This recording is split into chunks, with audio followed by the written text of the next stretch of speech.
Assalamualaikum warahmatullahi wabarakatuh. Selamat pagi. Pada kesempatan pagi yang cerah ini, saya akan menyampaikan tugas mata kuliah Advanced NLP dengan judul Analisis Sentimen Media Sosial Isu Ijazah Palsu Jokowi Menggunakan Model Indobird. Perkenalkan, saya Mugiono, mahasiswa Pascasarjana Teknik Informatika Universitas Pamulang. Latar belakang, sebagaimana telah kita ketahui bahwa media sosial menjadi platform utama dalam pembentukan dan penyebaran opini publik, sehingga memungkinkan diskusi massal tentang berbagai isu sosial dan politik yang sedang berkembang. Pada akhir-akhir ini, kontroversi mengenai ijazah palsu seorang tokoh publik memicu perdebatan sengit dan polarisasi opini di kalangan warganet. Volume data media sosial yang sangat besar membuat analisis sentimen secara manual menjadi tidak efisien dan rentan terjadinya bias, sehingga diperlukan pendekatan NLP yang otomatis dan canggih untuk menganalisis sentimen secara akurat dan efisien.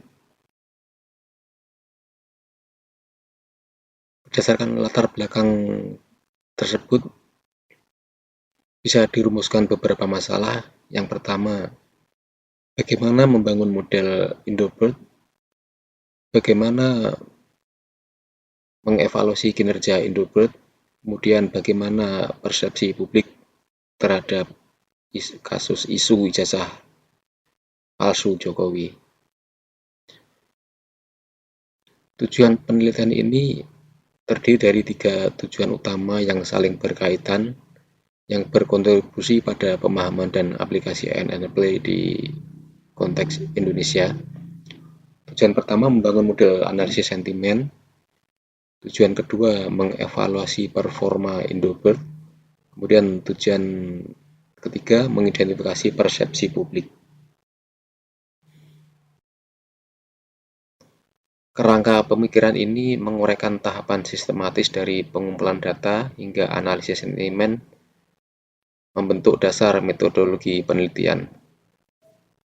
Yang pertama, pengumpulan data, kemudian dilanjutkan pre-processing, kemudian pembentukan model Indobird, kemudian menganalisis sentimen, dan selanjutnya interpretasi hasil.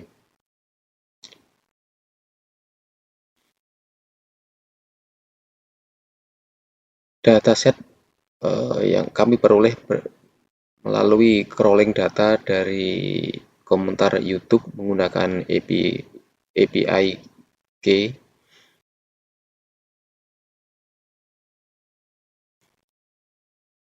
Struktur dataset terdiri dari label negatif sebanyak 957, kemudian netral sebanyak 406, kemudian label positif sebanyak 125. Dari histogram dapat kita lihat bahwa sebagian besar komentar bernada negatif.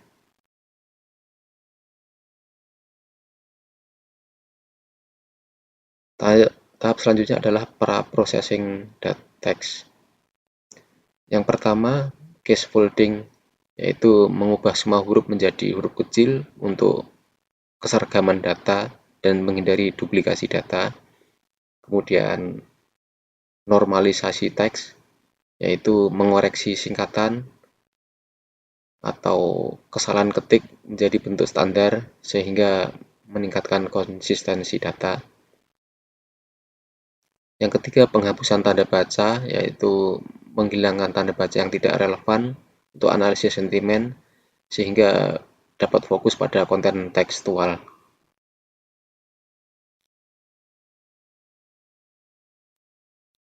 Berikut adalah word cloud antara sebelum pra pemrosesan dan setelah pra pemrosesan.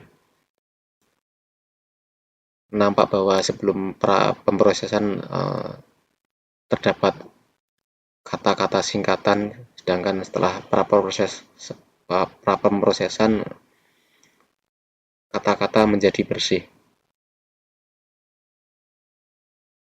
Langkah selanjutnya adalah tokenisasi Indobird, yaitu memecah teks menjadi unit yang bermakna.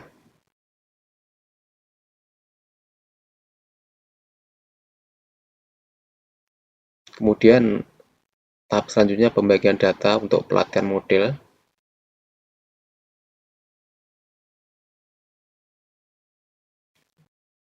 Selanjutnya pembuatan model Indobird. Model Indobird diinisialisasi berdasarkan arsitektur BERT yang telah terbukti kuat dalam prosesan bahasa alami. Kemudian metrik evaluasi, akurasi, presisi recall, dan F1 score ditentukan untuk mengukur kinerja model secara komprehensif. Kemudian trainer setup, yaitu membuat konfigurasi pelatihan termasuk optimasi, learning rate, dan jadwal pelatihan yang sesuai.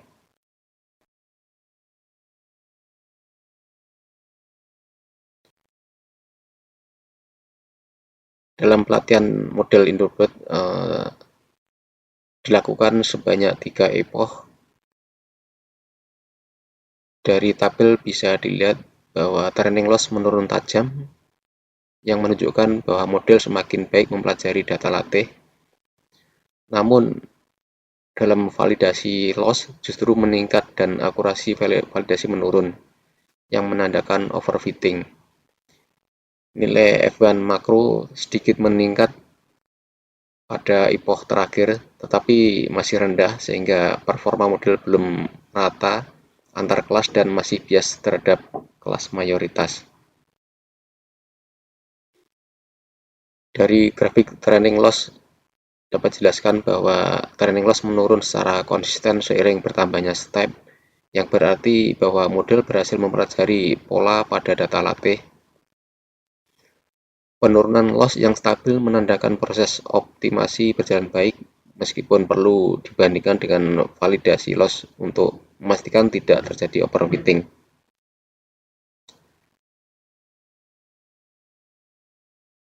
Dalam validasi loss terus meningkat seiring bertambahnya epoch.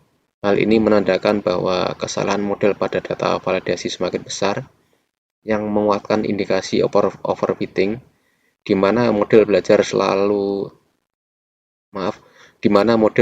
terlalu spesifik pada data latih dan kemampuan generalisasinya menurun.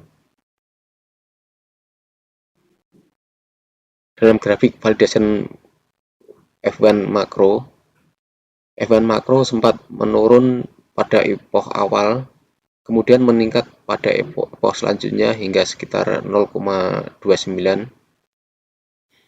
Kenaikan ini menandakan adanya perbaikan keseimbangan performa antar kelas, meskipun nilainya masih rendah sehingga model belum optimal dalam mengenali semua kelas secara merata dan terutama kelas minor. Kemudian pada grafik validation akurasi validasi cenderung menurun seiring bertambahnya epoch dari sekitar 0,64 menjadi 0,58, yang mengindikasikan bahwa performa model pada data validasi semakin memburuk, yang mengarah pada gejala overfitting, di mana model terlalu menyesuaikan diri dengan data latih dan kurang mampu menggeneralisasi.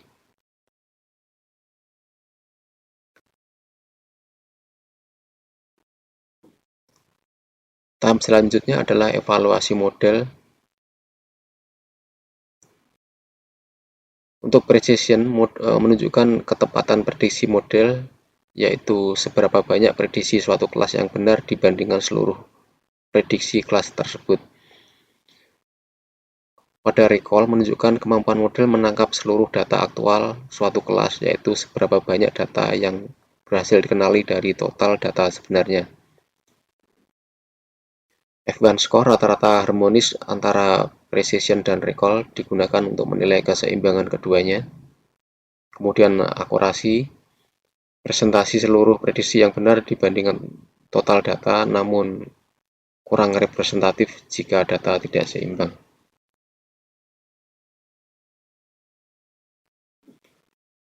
Dari confusion metric dapat dijelaskan bahwa kelas negatif, sebagian besar data negatif berhasil diprediksi secara benar sebagai negatif, namun masih cukup banyak yang salah diprediksi sebagai netral. Pada kelas netral, hanya sedikit data netral yang terklasifikasi dengan benar. Sebagian besar justru salah diprediksi sebagai negatif.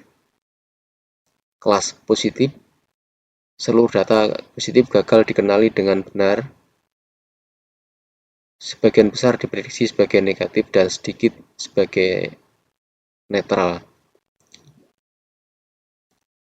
Dari confusion metric dapat disimpulkan bahwa model sangat bias pada kelas negatif, lemah dalam mengenali netral, dan gagal mendeteksi kelas positif sama sekali. Ini menunjukkan masalah ketidakseimbangan kelas dan kemampuan klasifikasi yang belum merata.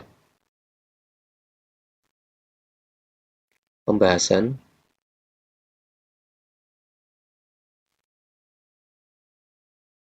Pendapat publik dominan netral. Analisis ini menunjukkan bahwa mayoritas ekspresi publik cenderung pada sentimen netral, menandakan bahwa isu yang dianalisis belum memicu reaksi emosional yang kuat atau terpolarisasi. Kemudian tidak adanya polarisasi yang signifikan yang mengindikasikan bahwa diskusi seputar isu tersebut berlangsung secara objektif tanpa kecenderungan emosional yang ekstrem. Kondisi antara hasil linguistik dan numerik dari model Indrobot memperkuat validitas temuan yang menunjukkan bahwa model berhasil menangkap sentimen dengan akurasi tinggi. Kesimpulan, persepsi publik masih rasional. Ditunjukkan bahwa persepsi publik terhadap isu yang dianalisis cenderung rasional dan tidak didominasi oleh emosi. Kemudian, Indrobot terbukti sangat efektif sebagai alat analisis sentimen untuk teks berbahasa Indonesia. Kemudian, isu yang dibahas belum memicu konflik atau reaksi emosional yang intens di kalangan publik. Saran, untuk penelitian selanjutnya, dilakukan penyeimbangan data, kemudian pelabelan secara manual